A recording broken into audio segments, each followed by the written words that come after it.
솔직히 말하면 오래 살고 싶지 않습니다. 평생 열심히 살았어요. 아이들 잘 키우고 연금도 꾸준히 부었어요. 그런데 지금 제 삶을 보세요. 연금으로는 생활비가 턱없이 부족하고 병원비가 무서워서 아파도 참고 살아야 해요. 하루하루 겨우 버티는 게 전부예요.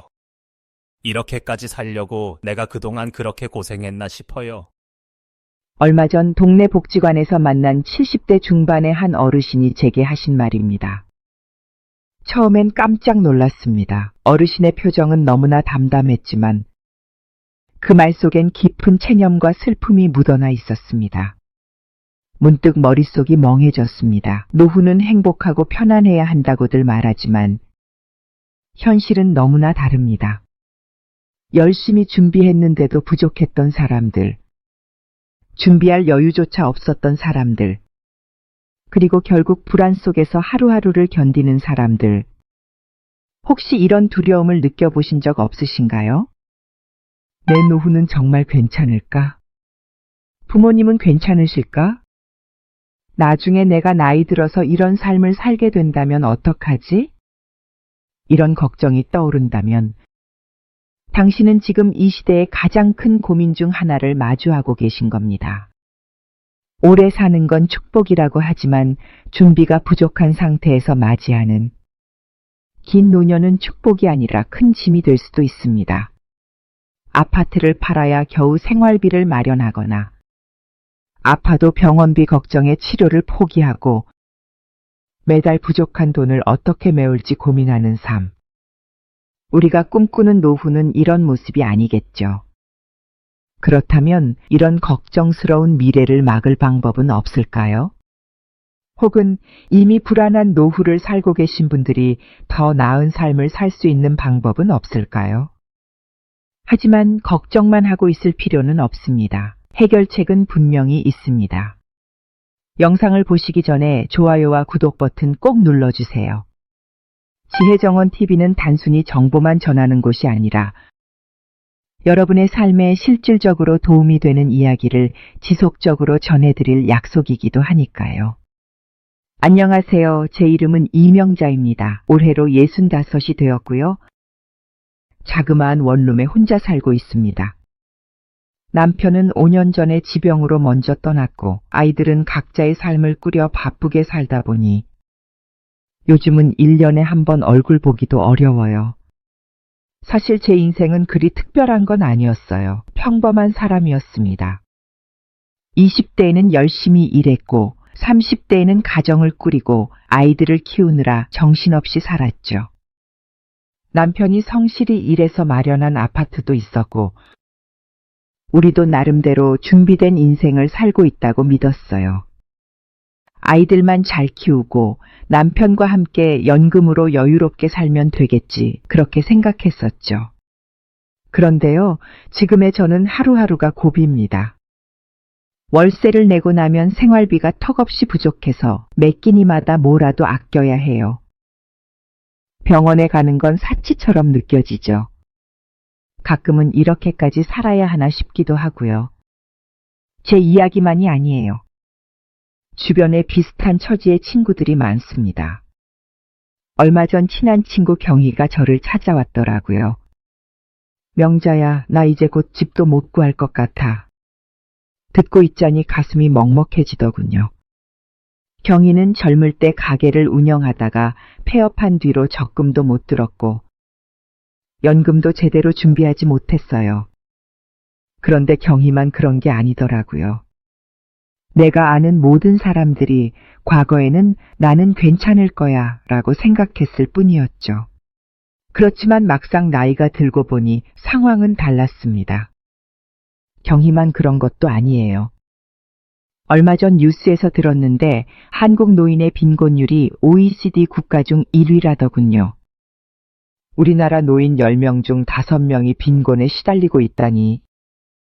이런 이야기를 들을 때마다 머리가 멍해지고 저도 모르게 이런 생각이 듭니다. 열심히 살아왔는데 이렇게 되려고 그랬던 걸까? 나 왜 이렇게 오래 살고 있는 걸까? 장수는 축복이라던데. 요즘 같은 세상에서는 그게 정말 맞는 말인지 모르겠어요. 오래 사는 게 꿈이 아니라 악몽 같다고 느껴질 때도 있거든요. 어느 날 TV를 보는데 일본의 노후 파산 문제를 다룬 다큐멘터리가 방영되더군요. 거기 나오는 이야기가 마치 내 이야기 같았습니다. 일본의 노인들도 처음엔 우리처럼 생각했대요. 집이 있고 연금을 받고 자식이 있으니 노후는 문제없을 거라고요. 그런데 어느 날 갑자기 배우자가 세상을 떠나거나 큰 병을 앓거나 자녀가 부모에게 의지하기 시작하면서 모든 게 무너졌대요. 그들은 자신들의 삶이 이렇게 비참해질 줄 몰랐다고 고백했습니다. 그 다큐멘터리를 보면서 문득 이런 생각이 들었습니다. 내가 사는 대한민국도 일본과 똑같은 길을 걷고 있는 건 아닐까? 사실 우리나라는 일본보다 더 심각하대요. 한국 노인의 빈곤율이 49.6%라니 숫자로만 들어도 숨이 막혀요. 자살하는 노인들도 매년 3,500명에 달한대요. 이게 과연 한 나라의 현실일 수 있는 걸까요? 더 놀라운 건 이 문제는 단지 지금의 노인들만의 문제가 아니라는 겁니다. 제 아이들 세대도 마찬가지로 고통받을 거라는 걸 생각하면 정말 가슴이 아픕니다. 지금처럼 취업난과 저임금 구조가 계속되면 우리 아이들도 결국 노후에 같은 어려움을 겪게 될 테니까요. 하지만 이렇게 그냥 손을 놓고 있을 수는 없다고 생각했어요. 우리는 지금 이 문제를 직시해야만 합니다. 외면하지 말고 대책을 찾고 나부터 시작해야 한다고요. 아이들은 다 키웠고 내 집도 마련했으니 이제 편안한 노후만 남았어. 연금 붓고 예금 모았으니 나는 걱정 없어. 우리가 흔히 알고 있던 노후 준비 공식입니다. 과거에는 이런 생각이 상식이었고 실제로 많은 사람들이 이 노후 공식에 따라 인생을 계획하며 살았습니다. 하지만 안타깝게도 이 공식은 이제 더 이상 우리를 안전한 노후로 데려다 주지 못합니다. 시대가 바뀌었기 때문입니다. 그렇다면 이 노후 공식은 왜 어디에서부터 틀어지게 된 걸까요? 저는 지금도 또렷하게 기억납니다. 몇 년 전 제가 아파트를 팔고 월세로 옮겨가야 했던 그 순간 말이에요. 당시에는 그렇게까지 할 줄은 몰랐어요. 남편이 살아있을 때 우리 둘은 항상 우리는 괜찮아. 연금도 꾸준히 내고 있고 집도 있고 아이들도 잘 키웠으니까 라고 믿었거든요. 그런데 제가 혼자가 되고 나니 상황은 달라졌습니다. 월급을 받는 것도 아니고 연금으로는 생활비도 빠듯했죠. 갑작스러운 병원비는 항상 제 예산을 초과했어요. 결국 예금을 하나씩 깨기 시작했고 그렇게 모아둔 돈은 서서히 바닥을 드러냈습니다. 더 이상 아파트 유지비를 감당할 수 없어서 집을 팔고 월세 원룸으로 옮길 수밖에 없었습니다. 왜 이렇게 된 걸까? 그 질문에 대한 답은 단순히 저 개인의 문제가 아니었습니다. 여러분 혹시 아세요? 노후 파산을 겪는 사람들 중 대부분은 우리가 흔히 생각하는 가난한 사람들이 아닙니다. 오히려 지극히 평범했던 사람들이었어요. 이들은 젊은 시절 열심히 일하며 살아왔고 노후를 위해 연금과 예금을 꾸준히 준비했던 사람들이었죠. 그런데 그들 역시 자신이 이렇게까지 힘든 노년을 맞이할 거라고는 꿈에도 생각하지 못했습니다. 예를 들어 김영수 씨라는 분의 삶을 소개하겠습니다. 김영수 씨는 평범한 60대 가장으로 젊은 시절 내내 한 중소기업에서 일하며 가정을 꾸리고 자녀들을 키워냈습니다. 그는 성실히 연금을 납부했고 퇴직할 때는 퇴직금과 어느 정도의 예금도 손에 쥐고 있었습니다. 이 정도면 나쁘지 않은 노후를 보낼 수 있겠지라고 스스로를 안심시켰다고 합니다. 하지만 70대 초반에 아내가 암 진단을 받으면서 모든 것이 무너지기 시작했습니다. 병원비와 약값이 매달 수백만 원씩 들었고 처음에는 예금을 깼지만 그것만으로는 턱없이 부족했습니다. 김 씨는 결국 자신이 살던 아파트를 팔고 작은 전셋집으로 옮겼습니다. 하지만 아내의 치료는 몇 년 동안 이어졌고 전세금을 월세로 돌리는 것 외엔 방법이 없었습니다. 결국 아내는 세상을 떠났지만 그 뒤에 남은 것은 비어버린 통장과 매달 나오는 월세 고지서였습니다. 김영수 씨는 이렇게 말했습니다. 평범하게 잘 살아왔는데 어떻게 내 인생이 이렇게 됐는지 모르겠어요. 이 나이에 다시 일하려고 해도 갈 곳이 없고 이제는 체력도 예전 같지 않아서 더 힘들어요. 솔직히 말하면 오래 살고 싶지 않습니다.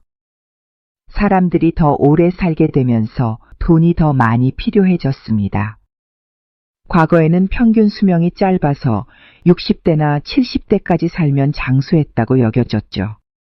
그런데 지금은 80대는 기본이고 90대까지 사는 경우도 흔해졌습니다. 하지만 우리의 연금 시스템은 여전히 과거의 기대 수명을 기준으로 설계되어 있습니다. 평균 수명은 늘어났는데 연금 수령액은 늘어나지 않았죠. 오래 살수록 돈은 더 필요하지만 연금은 점점 모자라게 되는 겁니다. 그리고 예전에는 대가족이 많았습니다.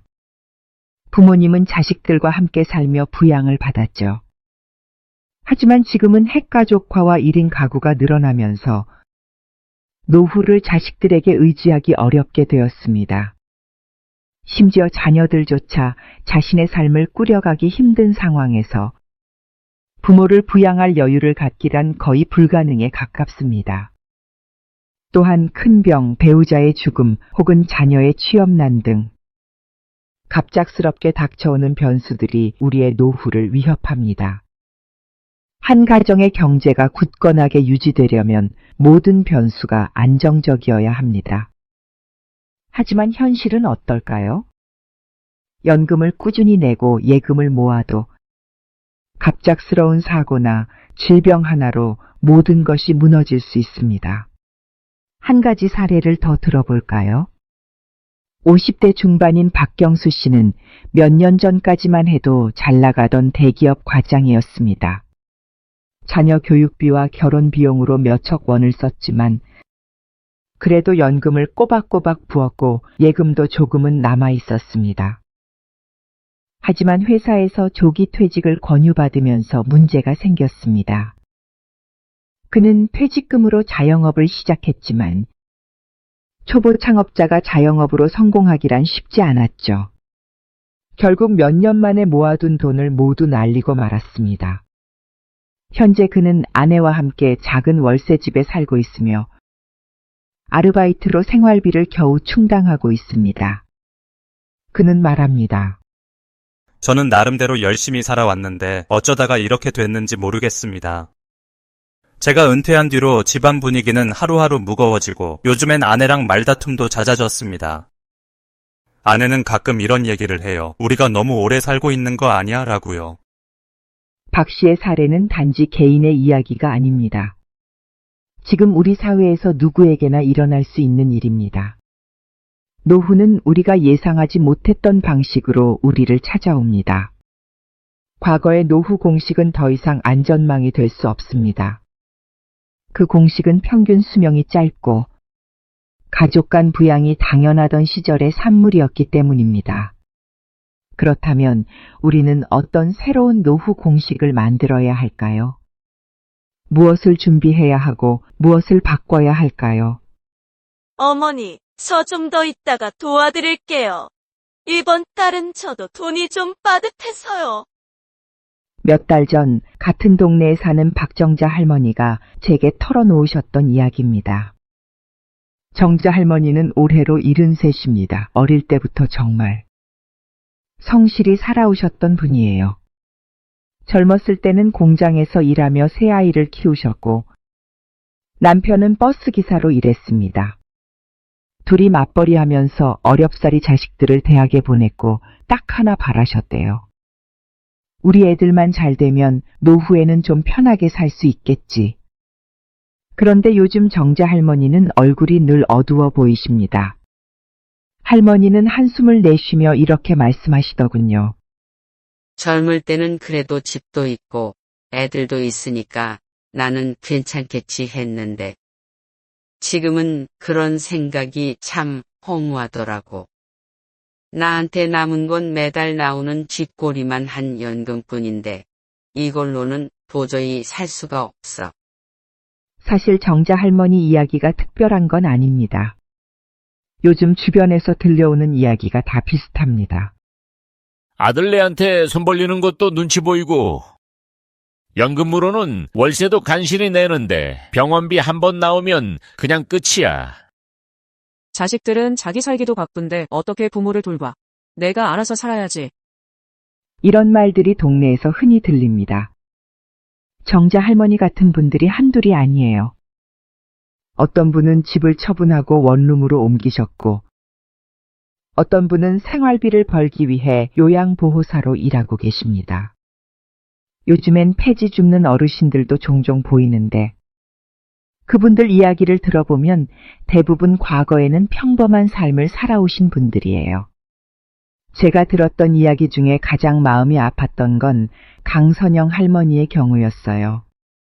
강 할머니는 몇 달 전 동네 병원에서 우연히 만나게 된 분입니다. 강 할머니는 젊었을 때부터 식당 일을 하셨고 남편과 함께 번 돈으로 소박하지만 자그마한 아파트를 마련하셨다고 해요. 그때는 그래도 꽤 든든했지. 집도 있고 연금도 좀 들어가 있었으니까. 하지만 할머니는 몇 년 전 남편을 먼저 떠나보내시면서 모든 게 달라졌다고 하셨습니다. 남편이 떠나시면서 들어간 병원비, 장례 비용으로 예금이 바닥났고 결국에는 아파트를 팔아야 했어요. 월세로 옮겼는데 연금으로는 월세 내고 나면 남는 게 없더라고. 그래서 요즘엔 병원비 나올까봐 걱정이야. 그냥 병원 안 가고 버텨보려고 해. 강 할머니는 이렇게 말씀하시면서도 자식들한테는 절대 힘든 티를 내지 않는다고 하셨어요. 애들이 나름 잘 살려고 애쓰고 있는데 내가 손 벌리면 더 힘들어질까봐 그냥 참아. 혼자가 되는 순간 노후의 문제는 더 깊어집니다. 정자 할머니도 이렇게 말씀하셨죠. 혼자 살면 참 외로워. 근데 그 외로움보다 무서운 건 돈 걱정이야. 한 달 살아가는 게 전쟁 같아. 병원비도 무섭고 갑자기 아프면 어쩌지 하는 걱정도 돼. 가장 큰 문제는 정자 할머니와 같은 상황이 우리 이웃들 사이에서 점점 흔해지고 있다는 점입니다. 옆집 할머니, 동네 어르신들의 이야기를 들어보면 대부분이 노후를 준비했지만 예상치 못한 변수 때문에 어려움에 처했다고 하세요. 그 변수는 다양합니다. 배우자의 갑작스러운 사망, 큰 병으로 인한 병원비, 자식들의 경제적 어려움, 물가 상승으로 인한 생활비 부족, 이 모든 것들이 합쳐져 어르신들이 살아갈 기반을 조금씩 무너뜨리고 있습니다. 제가 예전에 들었던 또 다른 이야기입니다. 60대 중반인 박영철 씨는 퇴직 후 연금과 퇴직금을 기반으로 노후를 계획하셨습니다. 하지만 자식들 결혼 비용으로 퇴직금 대부분을 쓰고 나니 남은 돈이 얼마 없더랍니다. 그땐 자식이 잘 되면 나도 편하게 살겠지 했는데 요즘은 아이들 결혼하고 나서도 부모한테 손을 벌리는 경우가 많아. 나도 그렇게 될 줄은 몰랐지. 영철 씨는 퇴직 후 작은 가게를 열어보려고 했지만 장사가 잘 되지 않아 몇 년 만에 문을 닫으셨다고 해요. 그 뒤로는 일용직으로 일하며 겨우 생활비를 벌고 계셨습니다. 요즘은 나한테 다짐을 하면서 오래 살지 말자고. 그가 했던 이 말은 정말 충격적이었어요. 그는 장수가 축복이 아니라 짐이 되어버린 현실을 고백한 거죠. 이런 이야기를 들으면서 저는 문득 이런 생각이 들었어요. 왜 우리 어르신들이 이렇게 힘든 삶을 살아야 할까? 이분들 중에는 한평생 열심히 일한 분들이 많은데 정작 노년에는 왜 이렇게 빈곤 속에서 살아가야 하는 걸까? 그리고 깨달았습니다. 이건 단순히 개인의 문제가 아니라고요. 이건 우리 사회 전체의 문제입니다. 노후에 찾아오는 파산은 특정한 사람들만의 이야기가 아닙니다. 어쩌면 나의 이야기, 당신의 이야기, 그리고 우리가 사랑하는 부모님의 이야기일지도 모릅니다. 내가 잘못 살았던 걸까? 아니면 세상이 너무 빨리 변해버린 걸까? 어느 날 동네 마트 앞에서 만난 김영호 할아버지가 하신 말입니다. 김 할아버지는 올해로 73. 구청에서 나오는 기초연금으로 한 달을 버티는 분이셨어요. 그날도 1+1으로 할인하는 라면을 몇 봉지 사들고 돌아가시던 길이었죠. 영호 할아버지, 요즘도 혼자 계세요? 하고 물으니 그는 한숨 섞인 목소리로 이렇게 대답하셨습니다.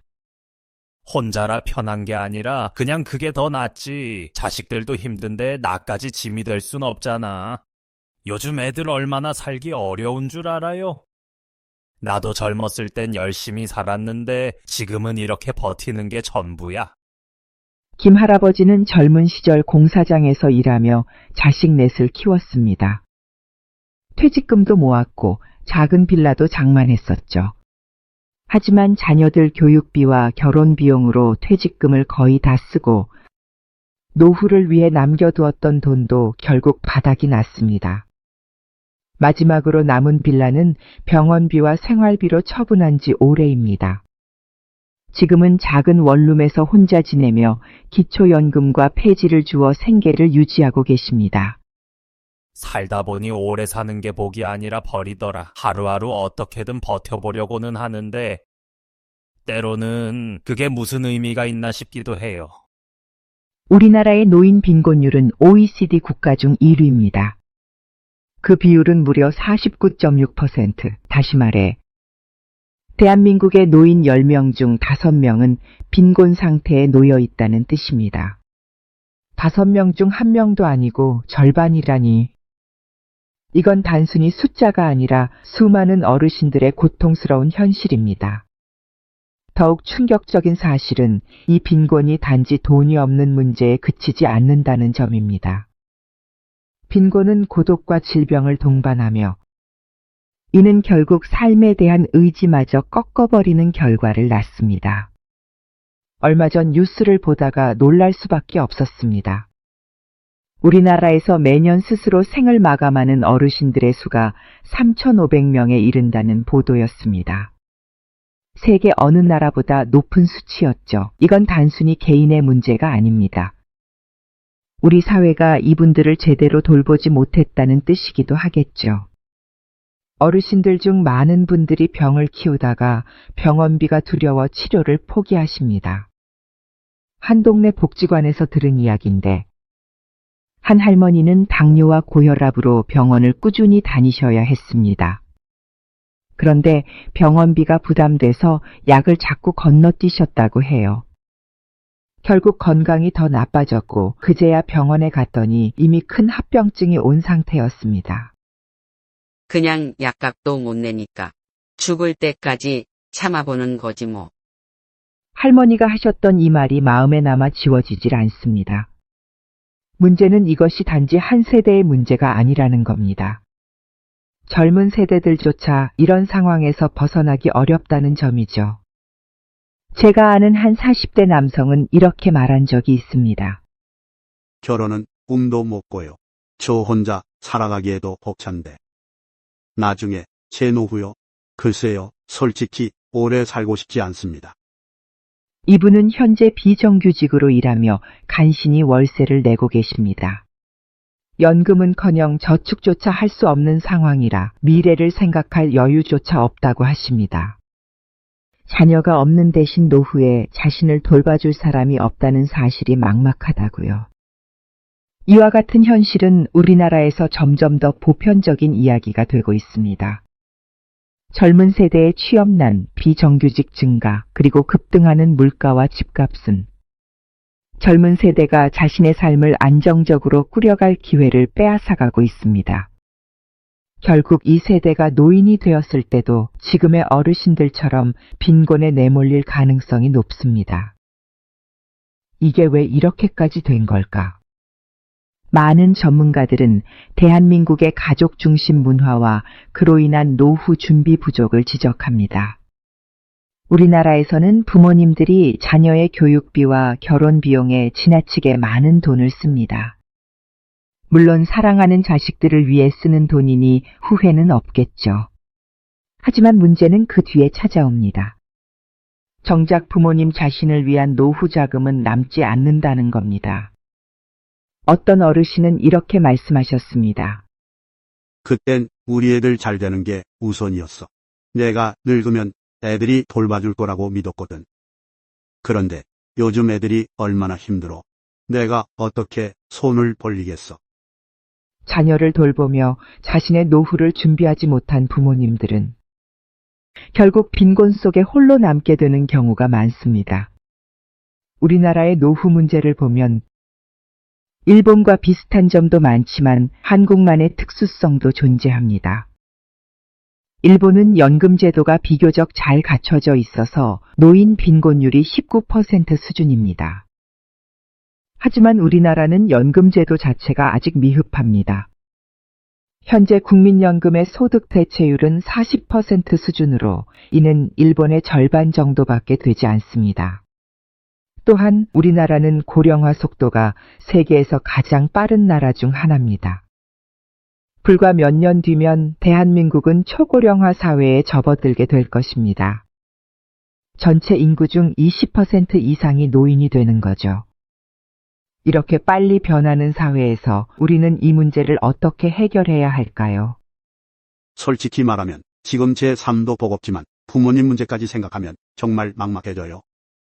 40대 직장인 김영수 씨는 이렇게 말했습니다.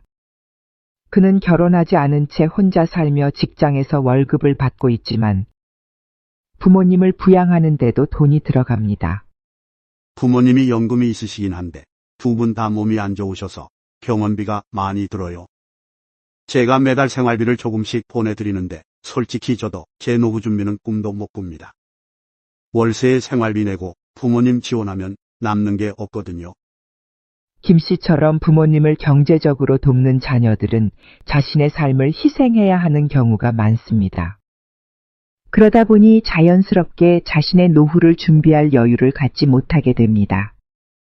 이렇게 부모님의 빈곤이 자녀 세대의 부담으로 이어지고 이 부담은 다시 자녀 세대의 노후 준비 부족으로 연결됩니다.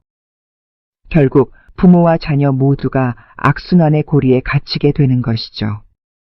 내가 부모님을 모셔야 하나요? 부모님을 모시고 싶긴 한데 솔직히 제가 그럴 여력이 안 돼요. 30대 중반의 김하나 씨는 부모님의 노후 문제에 대해 이렇게 이야기했습니다. 그녀는 대기업에서 정규직으로 일하고 있지만 결혼과 주택 구입 문제로 대출을 갚느라 허덕이고 있습니다. 부모님은 제가 장녀니까 나중에 우리 집에 들어와 살자고 말씀하시는데 저는 그게 정말 부담스러워요. 요즘은 부양이라는 게 경제적으로만 힘든 게 아니잖아요. 정서적인 부담도 크고 솔직히 제 생활도 유지하기 벅찬데 부모님을 모신다는 건 제 미래를 포기하라는 말처럼 느껴질 때가 있어요. 이처럼 부모와 자녀 세대 간의 경제적 부담은 정서적인 갈등으로도 이어질 수 있습니다. 부모 세대는 내가 자식을 위해 이렇게 헌신했는데 왜 자식은 나를 돌보지 않을까라는 섭섭함을 느끼고 자녀 세대는 부모님의 헌신을 인정하지만 지금의 내가 부모님을 도울 여유가 없다는 죄책감을 느끼게 됩니다. 이러한 감정의 갈등은 세대 간 신뢰를 무너뜨리고 가족 관계를 악화시킬 수 있습니다.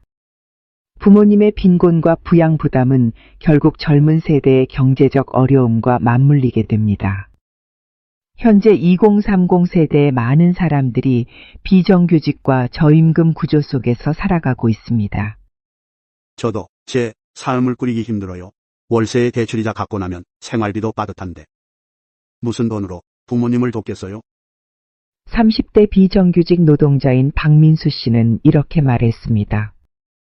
그는 대학을 졸업하고 5년 넘게 계약직으로 일하고 있으며 정규직 전환의 가능성은 거의 없다고 말합니다. 나중에 제가 나이가 들면 어떻게 될지 너무 걱정돼요. 지금도 겨우 버티고 있는데 나중에는 더 어려워질 것 같아요. 오래 살고 싶지 않다는 생각이 자주 들어요. 박 씨의 이야기는 단순히 그의 개인적인 문제가 아닙니다.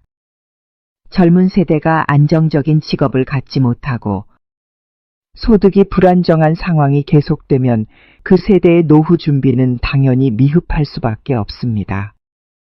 그리고 이러한 문제는 세대 간 부양 부담과 맞물리며 사회 전체의 문제로 확대됩니다. 내가 아이들에게만은 이런 부담을 물려주고 싶지 않아요. 김정희 할머니는 이렇게 말씀하셨습니다. 자신이 빈곤에 처한 건 어쩔 수 없지만 최소한 딸과 손주들만큼은 자신과 같은 상황에 놓이지 않도록 하고 싶다고 하셨죠. 그렇다면 노후의 경제적 어려움을 막기 위해 우리는 무엇을 해야 할까요? 우선적으로 필요한 것은 사회적 안전망의 강화입니다. 연금 제도를 보완하고 의료비와 같은 필수 비용에 대한 지원을 확대해야 합니다. 그리고 젊은 세대가 안정적인 소득을 기반으로 미래를 준비할 수 있도록 일자리와 주거 문제를 해결하는 것이 필요합니다. 또한 가정 내에서 세대 간 대화를 통해 부양의 부담을 서로 이해하고 조율하는 것도 중요합니다. 부모 세대는 자녀 세대의 어려움을 이해하고 자녀 세대는 부모님의 헌신을 존중하며 함께 해결책을 찾으려는 노력이 필요합니다. 노후 파산은 단순히 한 세대의 문제가 아닙니다. 이는 세대를 넘어 확장되는 문제이며 우리 모두가 함께 풀어나가야 할 과제입니다. 처음엔 그냥 별일 없겠지 싶었어요. 다들 연금 받으면 먹고는 산다잖아요. 근데 막상 은퇴하고 나니까 그게 아니더라고요. 사는 게 이 정도로 어려울 줄은 몰랐어요. 이 말은 얼마 전 마을회관에서 만난 최명숙 할머니가 하신 이야기입니다. 할머니는 올해 67이시고 35년간 마트에서 일하며 세 아이를 키우셨다고 합니다. 젊은 시절엔 남편과 맞벌이를 하면서도 자녀들 대학 보내느라 퇴직금이며 저축은 모조리 쓰셨다고 하더군요. 그땐 은퇴 후엔 연금으로 생활하면 된다고 믿었는데 막상 현실은 기대와 달랐다고 하셨습니다. 연금 나오니까 괜찮을 줄 알았죠. 근데 매달 생활비가 빠듯해요. 병원비며 공과금, 월세까지. 아무리 아껴도 항상 적자예요. 결국 적금도 깨고. 그게 다 떨어지니까 자식들한테 손 벌릴 수밖에 없었어요.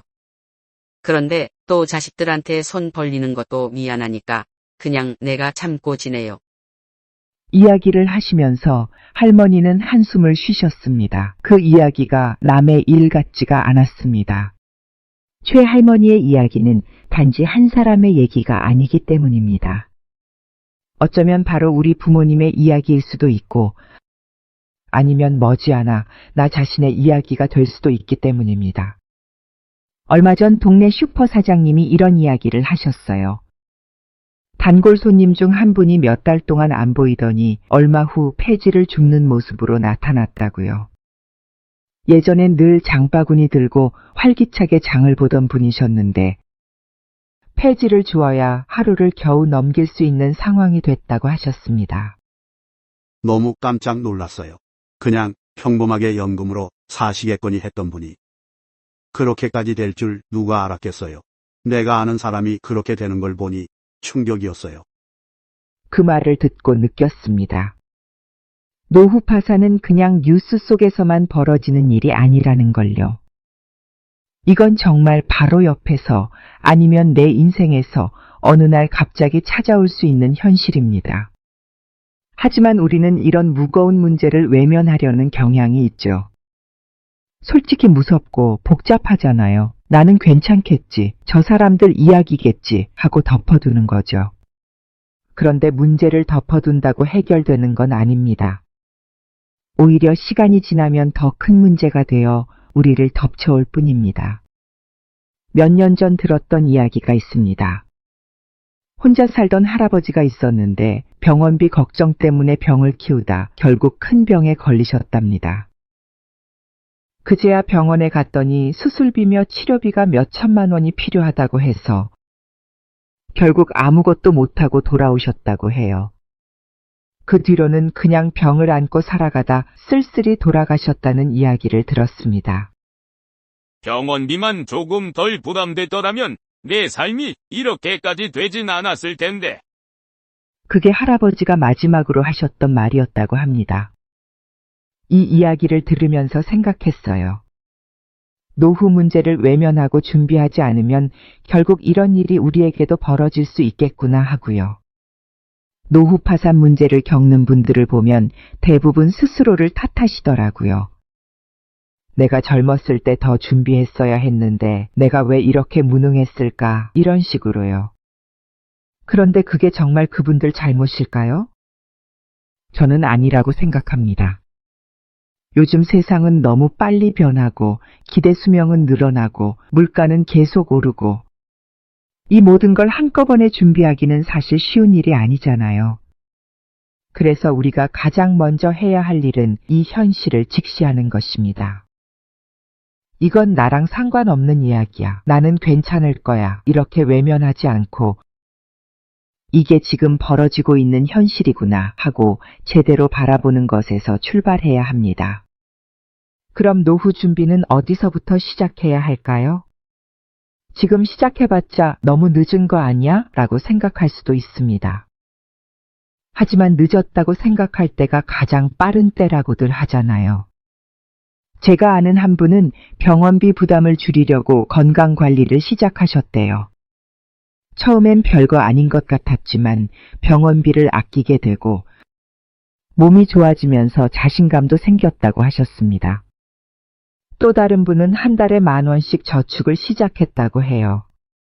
처음엔 그 돈으로 뭘 할까 싶었는데 몇 년 지나고 나니 갑작스러운 지출에도 대비할 수 있는 비상금이 생겼다고 하시더라고요. 중요한 건 완벽한 계획을 세우는 게 아니더라고요. 작은 것부터라도 시작하는 게 중요합니다. 생활비를 조금씩 아껴보고 받을 수 있는 복지 혜택을 알아보는 것만으로도 큰 차이를 만들 수 있습니다. 그리고 우리가 꼭 기억해야 할 점은 이 문제를 혼자 해결하려고 할 필요는 없다는 것입니다. 노후 파산은 개인의 문제가 아니라 사회 전체의 문제입니다. 연금 제도를 더 보완해야 하고 의료비와 같은 필수 비용에 대한 지원도 확대되어야 합니다. 그리고 젊은 세대가 안정적인 소득을 기반으로 노후를 준비할 수 있는 환경도 만들어야 합니다. 결국 이 문제는 우리 모두가 함께 풀어가야 할 과제입니다. 노후 파산 문제를 해결하는 첫걸음은 현실을 제대로 바라보는 것에서 시작됩니다. 우리가 외면하고 덮어두면 아무것도 변하지 않습니다. 현실을 인정하고 지금부터라도 준비를 시작한다면 조금씩 변화의 길이 열릴 것입니다. 이제 와서 무슨 방법이 있겠어요. 그냥 이렇게 사는 거죠. 얼마 전 동네 복지관에서 만난 박영자 할머니의 첫마디였습니다. 올해로 73이 되신 박 할머니는 작은 원룸에 홀로 살고 계신데요. 매달 국민연금 35만 원과 기초연금을 합쳐 한 달을 버티고 계시다고 했습니다. 하지만 그 돈으로는 월세를 내고 나면 생활비가 턱없이 부족하다고 하시더군요. 솔직히 요즘은 삼시 세끼 챙겨 먹는 것도 사치 같아요. 2끼 먹을 때도 있고 한 끼로 버틸 때도 많아요. 병원은 더 말할 것도 없고요. 아프면 그냥 참아야지. 영자 할머니는 이야기를 하다가 문득 이런 말을 덧붙이셨습니다. 그래도 가끔 복지관 와서 이런 얘기 나누는 것만으로도 힘이 되지. 집에만 있으면 생각이 많아지고 우울해지거든. 여기서 다른 분들 얘기를 들어보면 나만 이렇게 사는 게 아니구나 싶어서 그게 조금 위안이 되더라고. 복지관에서 만난 다른 어르신들도 비슷한 이야기를 하셨습니다. 대부분 노후가 이 정도로 어려울 줄 몰랐고 지금이라도 뭔가 바꾸고 싶지만 어디서부터 시작해야 할지 막막하다고 하시더군요. 이제 나이 들어서 뭘 더 해? 라는 말씀도 자주 들렸습니다. 하지만 이야기를 나누다 보면 작은 가능성을 발견하는 분들도 계셨어요. 어떤 어르신은 지금부터라도 조금씩 시작하면 뭐라도 달라지지 않겠냐며 용기를 내기도 하셨고요. 사실 노후 문제를 해결하는 데는 개인과 사회가 함께 움직여야 합니다. 개인적으로 할 수 있는 준비와 노력이 필요하지만 그것만으로는 한계가 분명히 있죠. 사회적 안전망이 보완되지 않으면 아무리 열심히 준비해도 도중에 무너질 수밖에 없습니다. 복지관에서 만난 어르신들과 대화를 나누며 알게 된 몇 가지 중요한 점이 있습니다. 작은 변화부터 시작할 수 있다는 것. 그리고 사회가 제공하는 지원을 활용하는 것이 생각보다 큰 도움이 될 수 있다는 점이었어요. 한 분은 이렇게 말씀하셨습니다. 작년에 복지관에서 기초연금에 대해 자세히 알려주셨는데 그걸 신청하고 나니까 한 달에 10만 원 정도 더 받게 됐어요. 작은 돈이지만 저한텐 그게 참 커요. 그 돈으로 병원비도 조금씩 낼 수 있고 가끔 과일도 사 먹을 수 있게 됐거든요. 이 이야기를 듣고 든 생각은 우리가 받을 수 있는 지원을 적극적으로 알아보고 활용해야 한다는 겁니다. 많은 분들이 복지 혜택을 받을 수 있는 자격이 있음에도 불구하고 그 사실을 모르거나 신청 방법을 몰라 놓치는 경우가 많습니다. 또 다른 분은 이렇게 말씀하시더군요. 처음엔 기초생활수급 신청하는 게 좀 부끄러웠어요. 내가 너무 초라해 보이는 것 같아서요. 근데 복지관 선생님이 그러시더라고요. 이건 당신을 위해 준비된 제도고 당당히 받을 권리가 있다고요. 그 말을 듣고 나서야 마음이 조금 편해졌어요. 복지제도는 우리가 자격이 된다면 마땅히 누려야 할 권리입니다. 누군가에게는 작은 돈처럼 보일지 몰라도 그 돈이 누군가의 삶을 조금이나마 더 나아지게 할 수 있습니다. 복지제도 외에도 개인이 할 수 있는 준비도 분명히 있습니다. 얼마 전 만난 김영수 할아버지는 건강이 곧 돈이라고 강조하시더라고요. 내가 지금 76살인데 아직도 매일 아침 동네 공원을 한 바퀴씩 돌아요. 처음엔 허리가 아프고 힘들었는데 조금씩 걸으니까 병원비가 많이 줄더라고요. 약도 덜 먹게 되고 몸이 좋아지니까 삶의 의욕도 생겨요. 건강관리는 당장 비용이 들어가는 것도 아니고 큰 변화가 없어 보일지 몰라도 장기적으로 보면 가장 중요한 노후 준비일 수 있습니다. 몸이 건강하면 병원비 부담이 줄어들고 스스로 일상생활을 꾸릴 수 있는 힘이 생기니까요. 또 한 분은 이런 말씀도 하셨어요. 나는 요즘 인터넷으로 알바를 조금씩 하고 있어요. 글 쓰는 일이 있어서 배우는 중인데 처음엔 어렵지만 조금씩 수입이 생기니까 재미도 붙더라고요. 내가 늙었지만 아직 뭐라도 할 수 있다는 생각이 들었어요. 작은 수입이라도 꾸준히 만들어가는 건 노후의 빈곤 문제를 조금이라도 완화시킬 수 있는 방법 중 하나입니다. 물론 모든 어르신들이 일을 할 수 있는 건 아니지만 자신이 할 수 있는 작은 일이라도 찾아보는 노력이 필요합니다. 이런 개인적인 준비와 더불어 사회적인 변화도 함께 이루어져야 합니다. 복지관에서 만난 한 어르신은 이런 말씀을 하셨어요. 우리 때는 그냥 애들 잘 키우고 집 한 채 있으면 노후엔 문제가 없을 줄 알았어요. 근데 지금은 그게 아니더라고요. 시대가 이렇게 바뀌었는데 사회가 우리한테 준비하라고 말해준 적은 없었잖아요. 연금도 내가 얼마나 받을 수 있는지 제대로 알려준 적도 없었고요. 이 말씀을 들으면서 깨달았습니다. 우리가 단지 개인에게 노후 준비를 미뤄둘 게 아니라 사회적으로도 노후 준비에 대한 교육과 정보를 적극적으로 제공해야 한다는 사실을요. 또한 현재의 연금 제도와 복지 시스템을 개선하는 것도 중요합니다. 많은 분들이 연금을 납부할 여력이 없거나 납부를 중단하는 경우가 많은데 이러한 부분을 보완할 방법을 찾아야 합니다.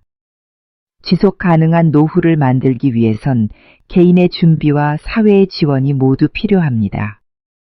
작은 변화부터 시작하는 것, 그리고 받을 수 있는 도움을 적극적으로 찾는 것이 중요합니다. 지금부터라도 준비하면 뭐라도 달라지지 않겠어요? 복지관에서 만난 한 어르신의 이 말처럼 모든 변화는 작은 시작에서 비롯됩니다. 오늘 이야기를 들으며 무겁게 느껴졌을 수도 있습니다. 하지만 기억하세요. 어떤 문제도 해결할 수 없는 것은 없습니다. 지금부터라도 준비하고 작은 변화부터 시작한다면 더 나은 미래를 만들 수 있습니다. 우리 주변에는 비슷한 고민을 가진 사람들이 많습니다. 혼자 걱정하지 말고 가족이나 친구들과 이야기해 보세요. 함께 고민하고 준비하면 더 큰 힘이 됩니다. 스스로를 믿고 한 걸음씩 나아가세요. 비록 지금은 어려워 보일지라도 여러분은 충분히 이겨낼 수 있는 힘을 가지고 있습니다. 오늘 이 이야기가 여러분께 작은 용기를 드릴 수 있기를 바랍니다. 여러분의 참여와 응원이 큰 변화를 만듭니다. 이 메시지가 공감되셨다면 좋아요와 구독 부탁드립니다. 그리고 주변에도 널리 알려주세요. 함께 손을 맞잡고 더 나은 내일을 만들어 갑시다.